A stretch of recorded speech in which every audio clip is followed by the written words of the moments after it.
Okay, hello. Good morning to everyone. We're going to start our Sunday school. I commend everyone who is here on time. And I also commend those 10 people who are watching with us online. So even if you're in your own homes, I commend you for joining us in our Sunday school. So for today, we're going to continue our series on the book of Judges. And kindly turn your Bibles to Judges chapter 2. Judges chapter 2. The title of our lesson for this morning is The Older Generation That Finished Strong. The Older Generation That Finished Strong. So our main passage is Judges chapter 2, and we're going to begin where we left off last Sunday. Diniscuss natin, naalala nyo yung lesson entitled Weepers. And we finished at verse 5. So we're going to begin at Judges chapter 2, verse 6, and we're going to study up to verse 10. But also, kindly mark with your fingers or with your bookmarks another passage that we are going to study along with Judges, which is Joshua 24. Joshua 24. Mamaya pupunta tayo sa Joshua 24. Okay? So again, the theme of the book of Judges is the faithfulness of God. Ang katapatan ng Panginoon. The faithfulness of God to His idolatrous children. Ang katapatan ng Panginoon sa kanyang mga anak na sumasamba ng ibang Diyos. So ito yung nakikita natin na paulit-ulit, paulit-ulit na tema ng Book of Judges. And we begin our series in this book last October. And we're going to continue chapter 2 today. So kindly turn to our passage. May I request everyone to please stand. Please stand as we're going to read Judges chapter 2, verses 6 to 10. Kindly read with me with your own eyes as I lead. And when Joshua had let the people go, the children of Israel went every man unto his inheritance to possess the land. And the people served the Lord all the days of Joshua, and all the days of the elders that outlived Joshua, who had seen all the great works of the Lord that he did for Israel. And Joshua the son of Nun, the servant of the Lord, died, being 110 years old. And they buried him in the border of his inheritance in Timnath-Heres, in the mount of Ephraim, on the north side of the hill Gaash. And also all that generation were gathered unto their fathers. So let's pray. Heavenly Father, we praise your name and we thank you for another wonderful morning, another sunny day that you have given to us. Thank you for allowing these believers who are here with us and those who are still online and those who are still coming, Lord. Thank you for allowing us and giving us this opportunity to gather and study your word. All these things I pray in Jesus Christ's name. Amen. Please be seated. So may God's Holy Spirit guide us as we study His word. Ang nabasa natin sa Judges chapter 2, 6 to 10 is ang isang funeral. Okay? And the one that is being buried here, or the one who was buried here, is none other than the great leader of the Israelites, who is Joshua. Okay? So si Joshua, yung leader ng mga Israelita na pumalit sa, masasabi natin na mas dakila at mas kilala nilang pinuno na si Moses.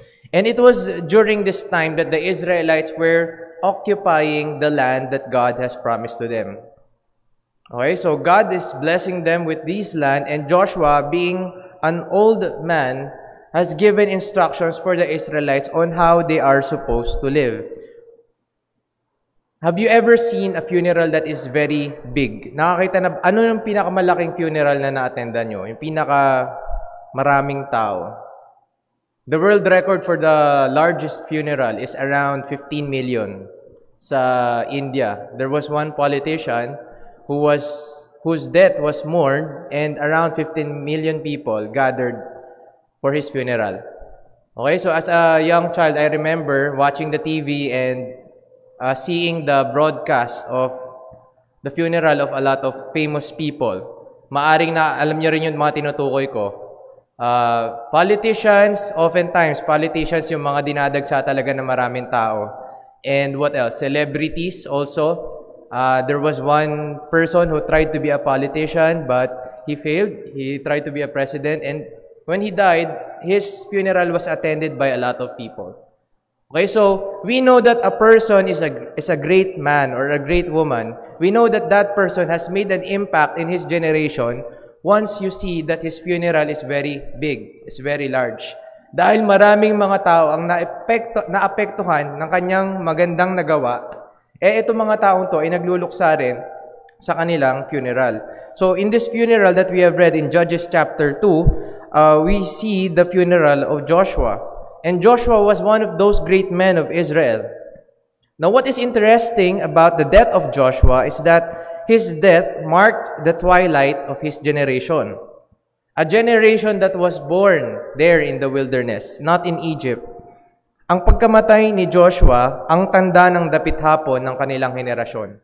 Siya yung isa sa mga huling tao na nakasurvive at nakakita ng mga magandang ginawa ng Panginoon sa wilderness. Okay? At itong mga new generation na pumalit sa kanila, ito yung mga tao na hindi na nakaranas ng buhay sa wilderness. Now, we see from the verses that we have read that all the people served. All the people, in verse 7, kindly look with me. And the people served the Lord all the days of Joshua, and all the days of the elders that outlived Joshua. So we can see here, for our first focus point, is that God was remembered under Joshua's leadership. When the people remember Joshua, they remember that this was a time when God was remembered. God was always upheld. And we want to get a closer look on how Joshua motivated his Israelites, his people, on how to follow God. So turn to our passage, which is Joshua 24. Joshua 24 will help us understand how Joshua created that direction to allow the Israelites to focus more on God and serve Him in their lives. So in Joshua chapter 24, this can be said as Joshua's last great sermon. Ito yung pinakadakilang sermon niya, or hindi pinakadakila, isang dakilang sermon na binigay niya sa mga Israelita bago niya pinapunta sila sa kanilang mga lupain. Diba? The land that God has promised to the Israelites was very big, and it took some time for them to occupy these lands. Now, before Joshua dismissed all of them and sent them to their own territories, through their own portions, he delivered them a challenge. And this is what we're going to study for today. So let's read in verse 1. So remember here, try to picture in your mind that this is an old man who has been seasoned in his youth to be among those people in the wilderness. Isa siyang war veteran. And isa rin siya dun sa mga tao na nanggaling sa Ehipto. And Joshua gathered all the tribes of Israel to Shechem and called for the elders of Israel, and for their heads, and for their judges, and for their officers, and they presented themselves before God. And Joshua said unto all the people, Thus saith the Lord God of Israel, Your fathers dwelt on the other side of the flood in old time, even Terah, the father of Abraham, and the father of Nachor, and they served other gods. And I took your father Abraham from the other side of the flood, and led him throughout all the land of Canaan, and multiplied his seed, and gave him Isaac. And I gave unto Isaac Jacob and Esau. So what can we see here? Joshua called all the leaders of the Israelites. He called all the heads of the tribes of Israel. And what did he tell them first? Ano yung unang gusto niyang isipin? He wanted them to think about God. Joshua wanted these leaders of their tribes to remember how God has been gracious to Abraham, to Isaac, and to Jacob, their ancestors. So God was gracious to their ancestors. What did God do to their ancestors? According to the verse that we have read, God took them out of an ungodly culture and what? What did He do? He blessed them. He took them out of a place and culture and territory kung saan hindi sinasamba ang Diyos. He called Abraham out of that land. Abraham, tinawag niya si Abraham, meron akong pinangakong lugar para sa iyo. God bless Abraham.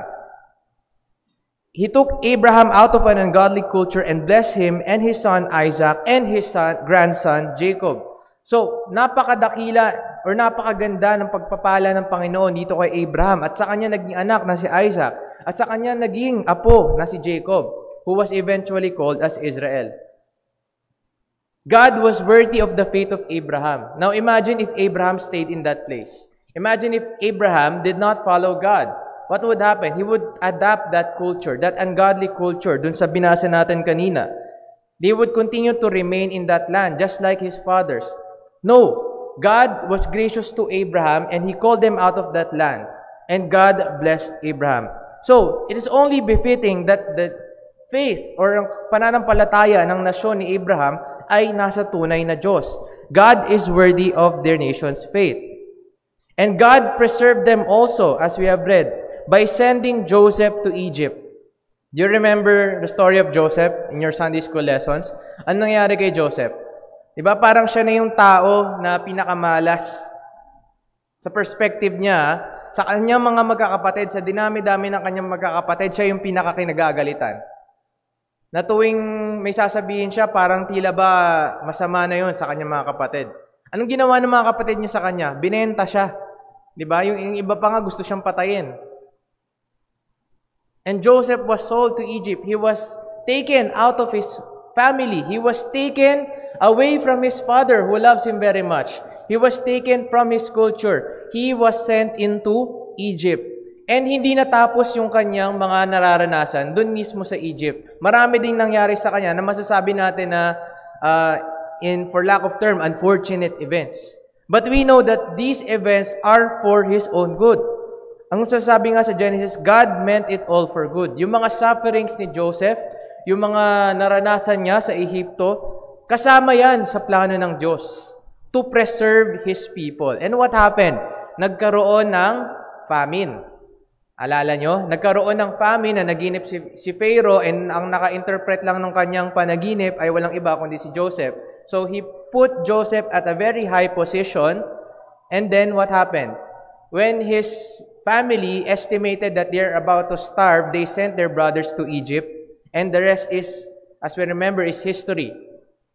The Israelites were preserved. The Hebrew people were preserved. They were safe there in Egypt because of Joseph who was already there. And this was part of God's plan. Makikita natin na pinagpapala talaga ng Diyos ang kanilang nasyon.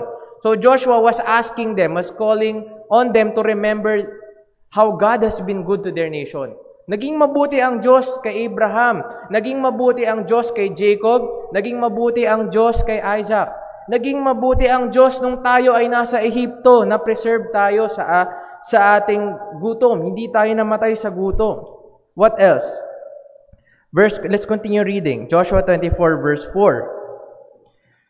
And I gave unto Isaac, Jacob, and Esau, and I gave unto Esau Mount Seir to possess it. But Jacob and his children went down to Egypt. I sent Moses also and Aaron, and I plagued Egypt according to that which I did among them, and afterward I brought you out.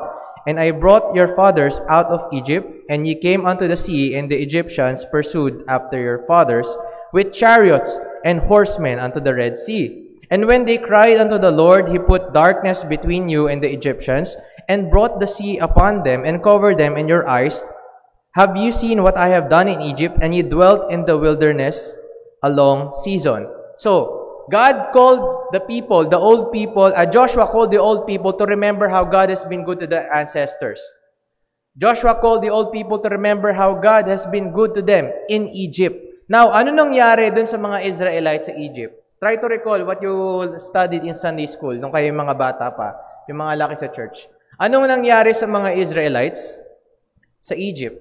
They were oppressed. Sila ay naabuso. Sila ay pinagtrabaho.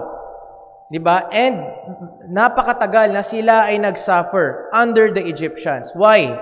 Because there rose a Pharaoh, there rose a ruler who did not know Joseph. Hindi niya kilala itong dakilang Hebrew na tumulong sa Egypt, na kung hindi dahil ginamit ng Panginoon si Joseph, anong mangyayari sa mga Egyptians? Sila din maapektuhan ng gutom, ng famine. Now, what happened? These Egyptians, this new generation of Egyptians, there was one leader who did not know Joseph. Hindi niya kilala si Joseph. And so nagtataka siya, bakit napakarami mga Hebrew sa ating teritoryo? Ganito na lang gawin natin sa kanila. Pahirapan nyo sila, pagtrabahuin nyo sila. And for a very long time, the Israelites have been oppressed. They suffered under the hands of the Egyptians. And they cried out to God, according to verse 7. They cried out unto the Lord. Diba? Or in the earlier verses that we have read. Humingi sila ng tulong sa Panginoon and God heard them. Because again, tapat ang Panginoon sa kanyang mga anak. God was faithful to His children and He heard His children when they were crying out to Him.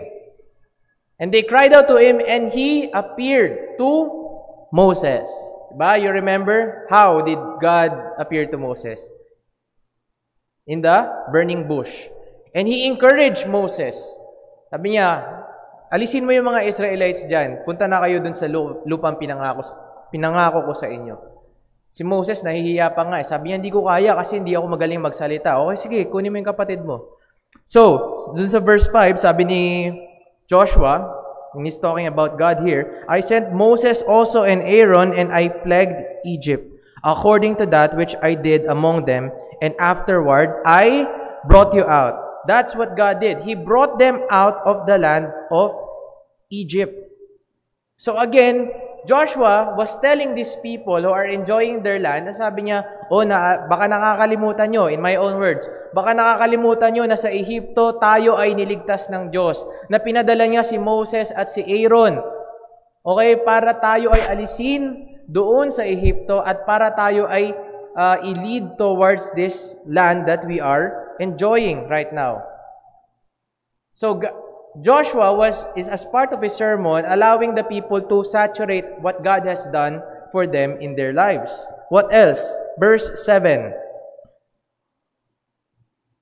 And when they cried unto the Lord, He put darkness between you and the Egyptians and brought the sea upon them and covered them, and your eyes have seen what I have done in Egypt. And He dwelt in the wilderness a long season. So what happened to the Egyptians who was trying to pursue the Israelites? They were overcame by water, because that is the hand of God, the parting of the Red Sea, again, as you recall. So this is a history lesson for them. And they stayed in the wilderness for a very long time. However, ang mga Israelita ba ay naubos sa wilderness? Ang mga Israelites ba ay pinabayaan ng Diyos sa wilderness? Ganun yung nararamdaman nila, di ba? Gusto na nilang bumalik sa Ehipto. Moses, balik na tayo sa Egypt, mas masasarap yung mga pagkain doon. Moses, wala naman kaming pagkain dito. Moses, nauuhaw kami. But did God forsake them in the wilderness? The answer is no. And even on the face of their enemies, even though may mga kalaban sila na gusto rin silang patayin, what did God do? God preserved them. So we can see that the Hebrew people was preserved against the Ammonites and the other nations that occupied the land. Matagal na silang nasa Ehipto. Nagkaroon na ng generations na sila ay nasa Ehipto. Now, when they try to come back to their promised land, may mga ibang mga nasyon na din na makapangyarihan, mas malakas pa sa kanila. Did God allow these nations to wipe Israel out? No. Israel, a very small nation who is wandering in the wilderness, na wala talaga silang specific na teritoryo, they survived in the wilderness.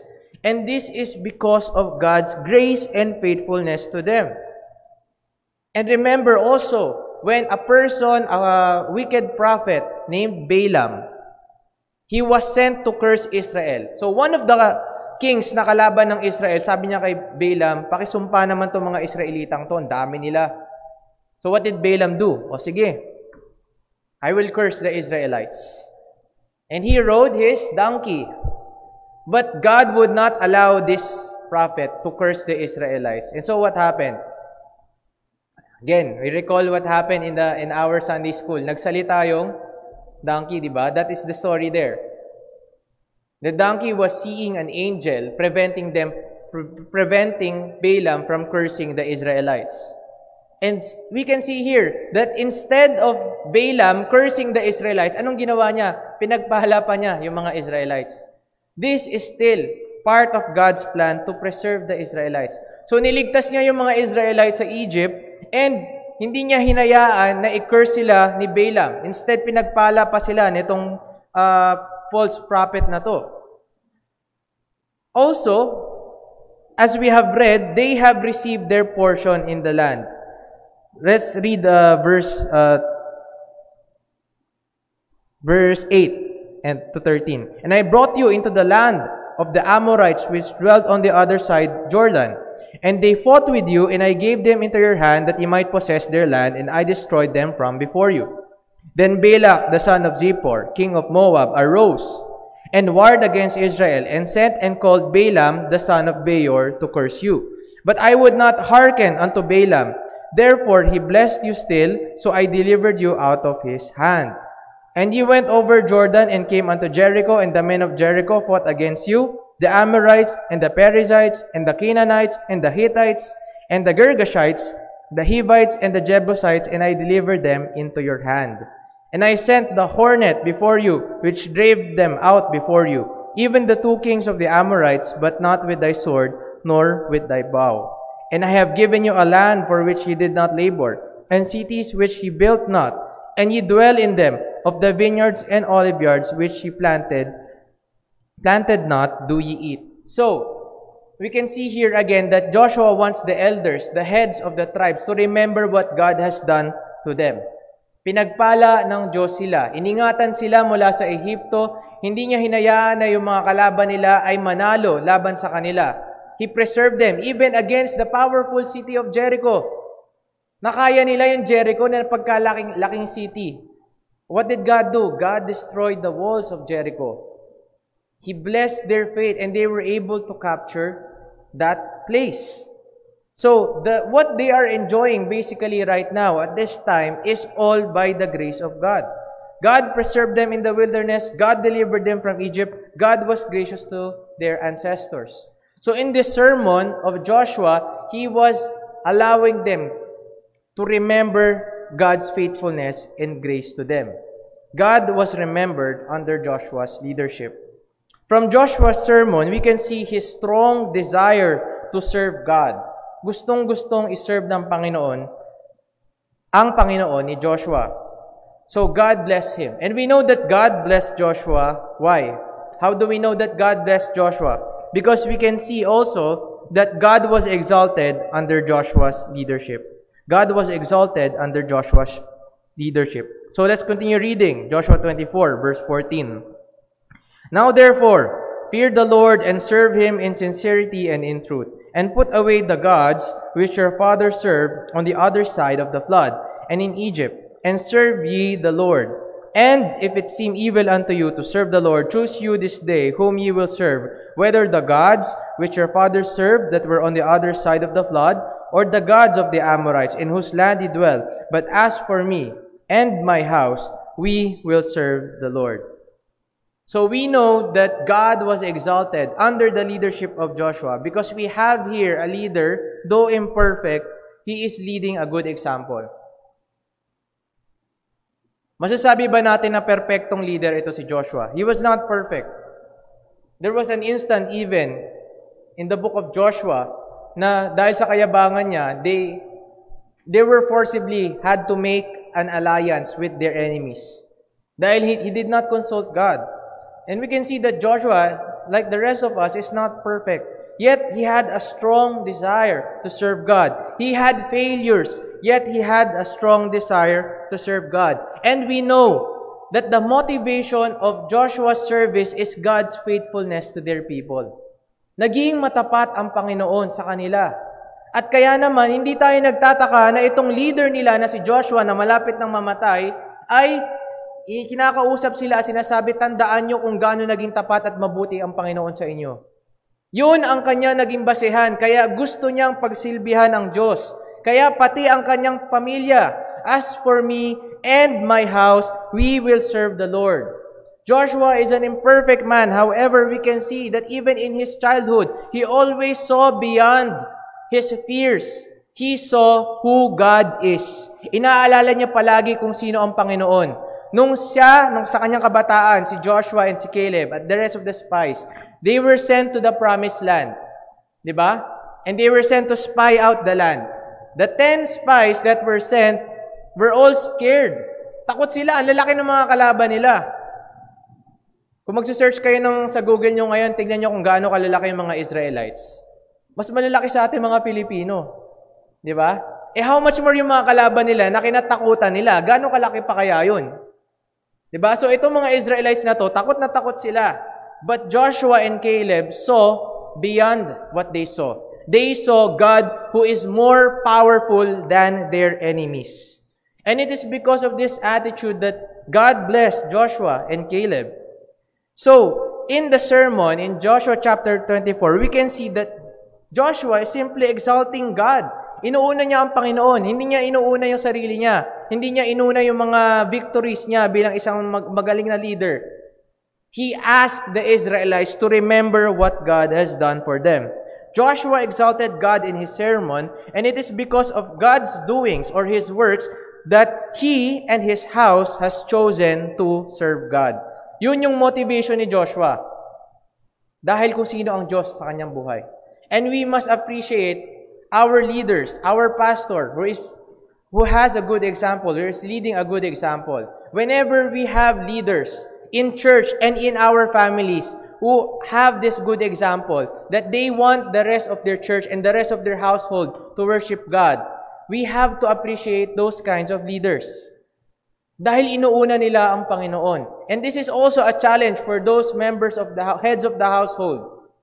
Or kung kayo lang yung Kristiyano sa inyong pamilya, dapat minomotivate nyo yung inyong pamilya na pagsilbihan ang Diyos. Makikita dapat sa inyo muna. And how do you do that? You remember what God has done in your life. Kasi kung hindi isasantabi mo ang ginawa ng Panginoon sa iyong buhay, magiging kayabangan lang yung ginagawa mo. Ako, nagsisilbi ako. But that is not what Joshua did. Joshua listed all these numerous things that God has done for them. And he said, "As for me and my house, we will serve the Lord." Kayo, bahala kayo kung pagdating nyo sa mga lupa nyo, sabi niya sa mga Israelites, pagdating nyo sa mga lupa nyo, kung pagsisilbihan nyo pa rin yung mga Diyos ng mga nasyon sa paligid natin, kayo nang bahala dyan. But as for me and my house, we will serve the Lord. So we can see here an imperfect leader leading by a good example. And we know that God blessed Joshua. Why?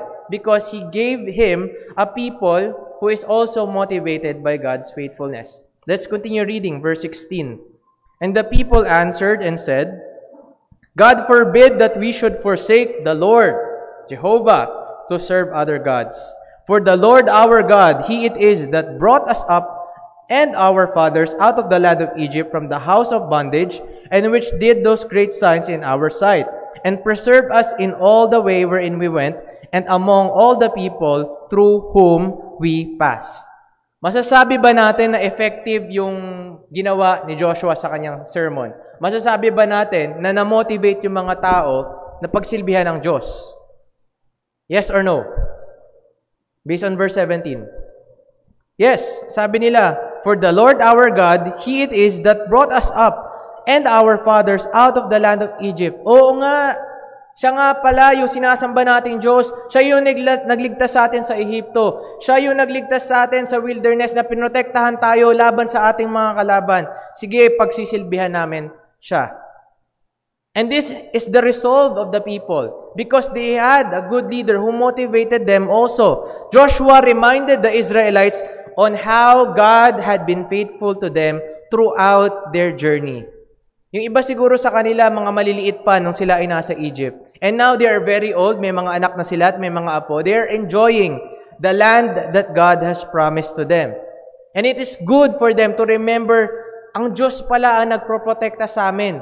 Sa panahon na yun na kami ay naghihirap. Sa panahon na kami ay inaalipusta. Remembering God's works for the Israelites allowed them to remember who He is. Inalala nila kung ano nagawa ng Panginoon para sa kanila at naalala nila kung sino nga talaga siya. Siya ang makapangyarihan at tapat na Panginoon. God delivered them from oppression. God protected them throughout the wilderness.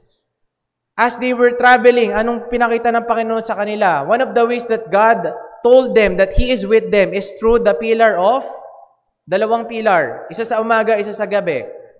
Sa umaga, a pillar of cloud. Okay? Sa gabi, a pillar of fire. So you remember your Sunday school lessons. God showed Himself to them through these. God allowed them to understand that I am with you. And even in the tabernacle, di ba, may smoke na lalabas. Because God wants the Israelites to realize na hindi niya sila pinapabayaan. When the Israelites complained, nagugutom na kami, nauuhaw na kami, hinayaan ba ng Panginoon na sila ay mamatay sa wilderness? The answer is no. God provided them food and God provided them water. Biglang nagdatingan yung mga ibon na pwede nilang patayin at kainin. At nung nagsawa sila, meron din silang isa pang option. Yung manna, food from heaven. Nung sila ay sabi, nauuhaw kami, balik na lang tayo sa Egypt. What happened? God provided them water. Hindi nagkulang ang Panginoon sa mga Israelites. And so now, during this time, we can see that the Israelites are remembering the goodness of God in their life. So though imperfect, this old generation finished strong in their faith. They finished strong. Sadly, kung babalikan natin yung Judges, yung ating main passage, let's go back to Judges, chapter 2.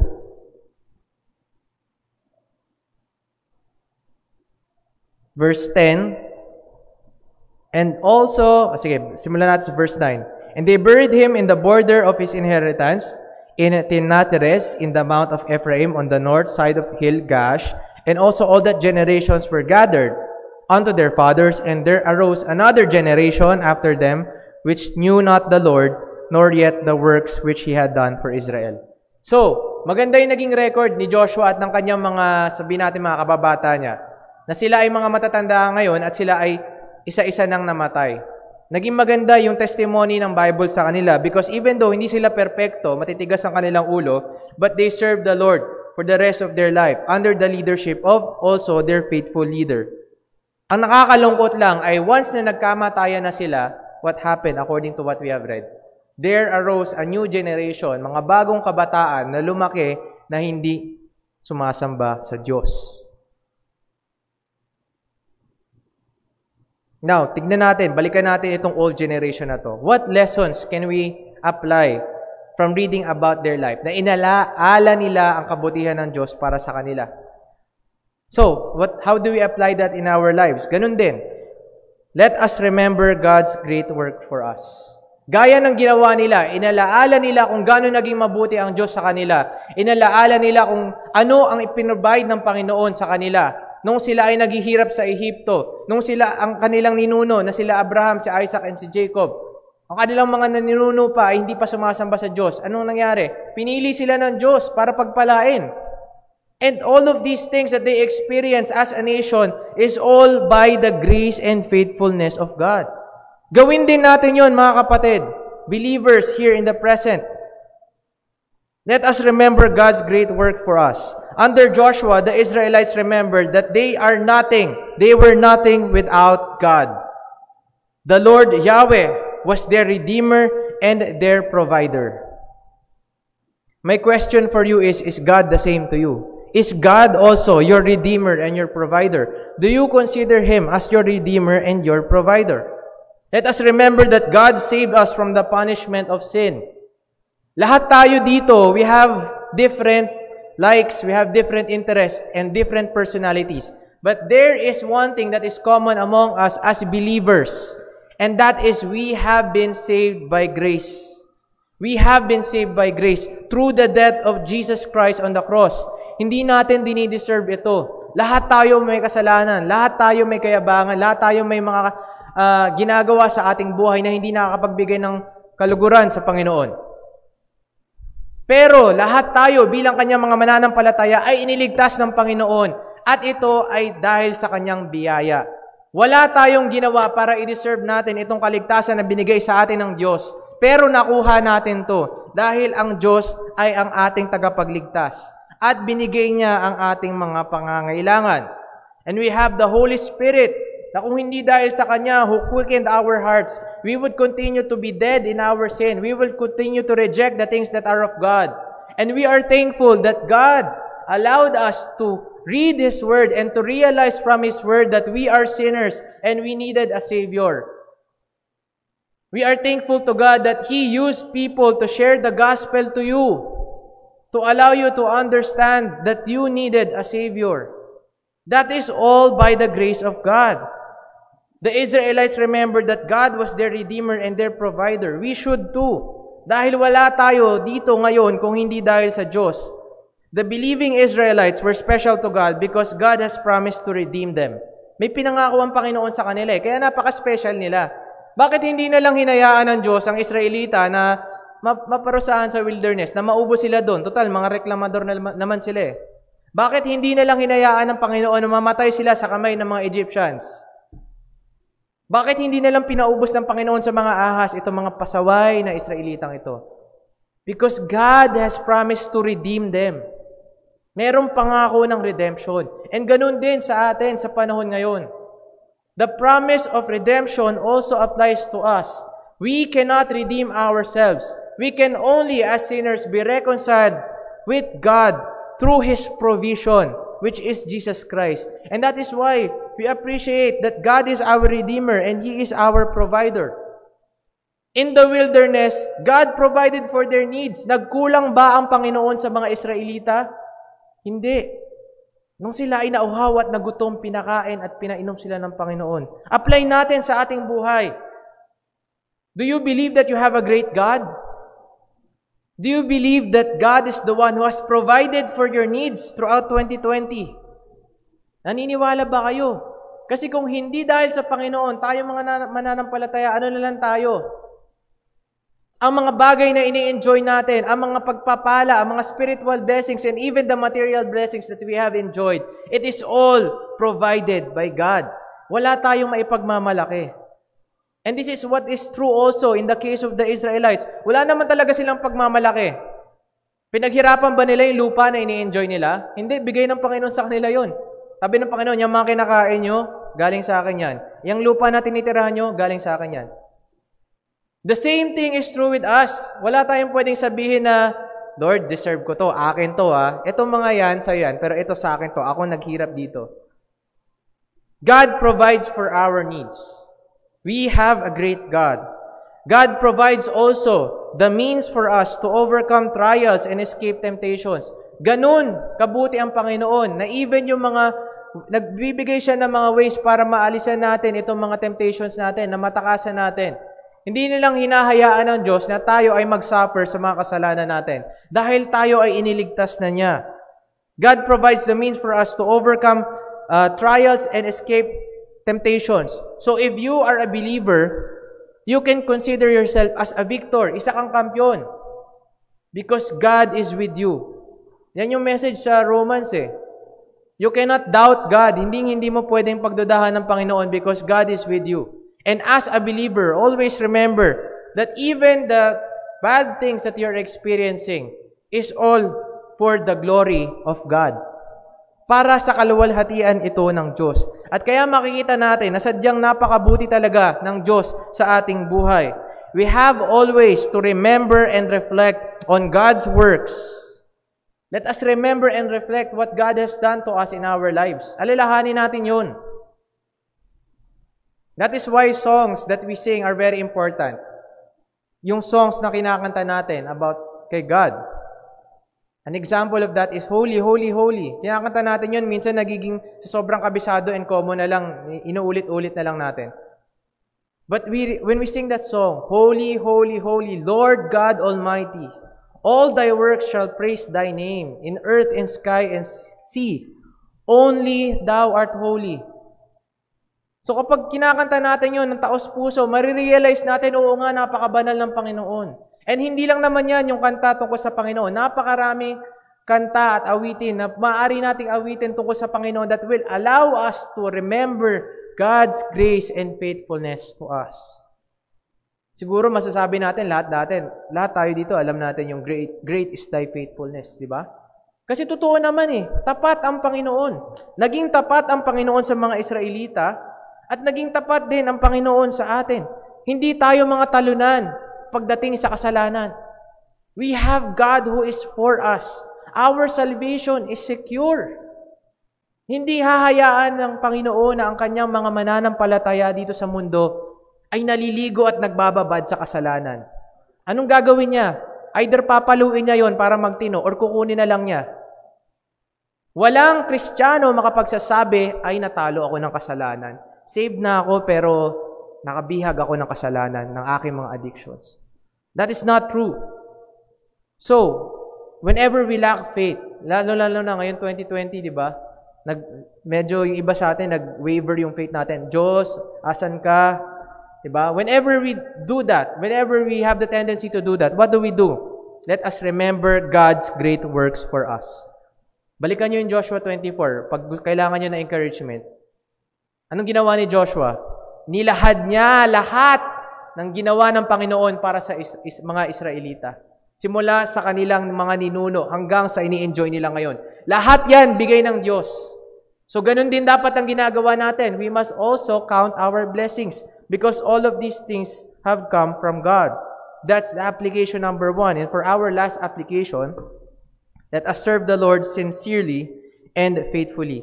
Pagsilbihan natin ang Diyos na matapat, na buo ang ating loob. The old generation that we're studying were witnesses to how God worked in their lives, and they were motivated to serve Him. Now, 2020 has really been a very weird and even a trying year for many of us. 2020. Di ba, kinakalimutan na natin yung 2020, di ba? Gusto na natin, ayaw na natin maalala. 2021, new year, new me, di ba? But there will come a time, believers, take heed of this. There will come a time, 10 years or 20 years from now, the new generation will ask you, how was your faith in 2020? Maaring tatay na kayo or lolo na iba sa inyo. Kamusta kayo noong 2020? Anong maipapakita niyong testimony sa kanila? Masasabi niyo ba na I have endured, I have fought a good fight? Masasabi mo ba na patuloy ka na ng palataya sa Diyos na nagligtas sa iyo? Time will come when the future generations will ask you about your faith during these trying times. How are you going to answer them? Anong ginawa nyo nung pandemic?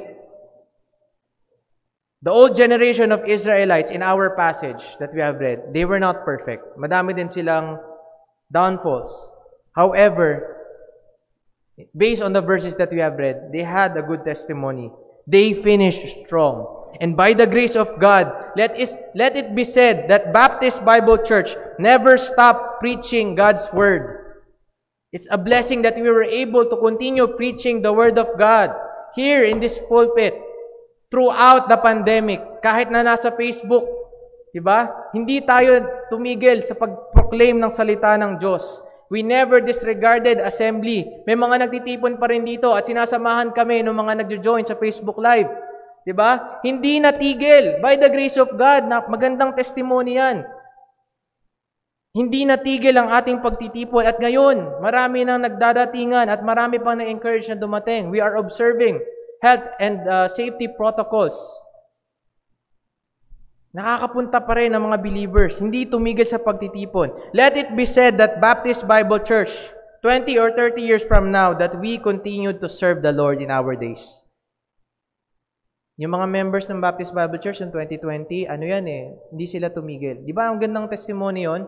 Kinikwento mo sa iyong mga anak at sa iyong mga apo that God was faithful to you and you are also faithful to your God. So, the problem with Christians today, ano nangyayari sa kanila? They think that they can serve God as a single body part, even if the church is to act as one body. May mga members and Christians sa panahon ngayon na gusto nilang pagsilbihan ang Panginoon, pero solo individuals lang sila. They don't want to be with the church. But if we want to have a good testimony as a Christians, all the things that we do in service to God is in the context of the local church. Kasi kapag hindi ka naging faithful sa church mo, and sasabihin mo, I am serving God, medyo nagbabanggaan yung sinasabi mo.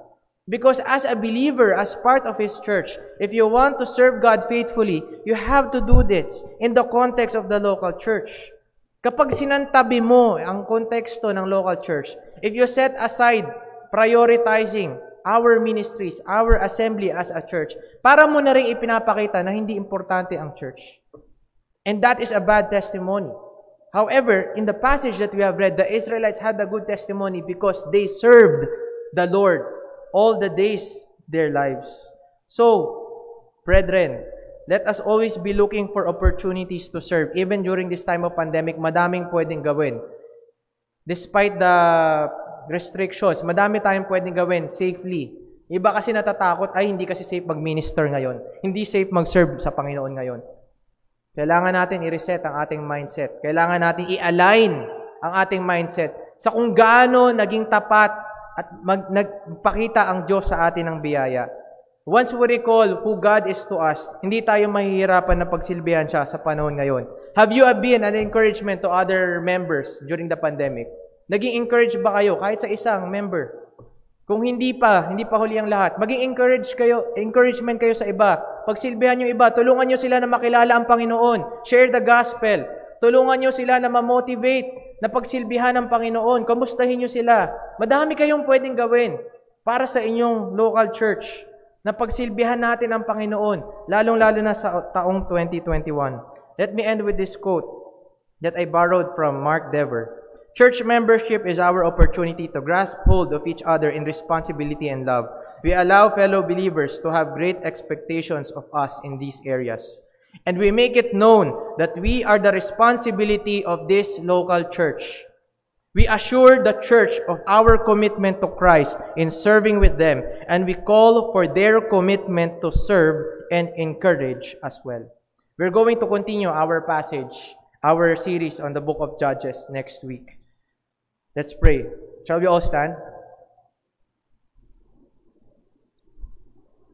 Heavenly Father, we thank you for the people who have joined us for this morning. Thank you for those especially who have listened and learned the truths from your word. We ask, Lord, that you allow them to meditate on these truths, that how you have been faithful to them and how you have been gracious to them. Allow them to apply this in their lives. Motivate them, Lord, based on your holy character, your gracious and faithful character, to serve you more and to be an encouragement to fellow members. All these things I pray in the name of Jesus Christ. Amen. Maaari na po kayong umupo and we will have our service in 10 minutes.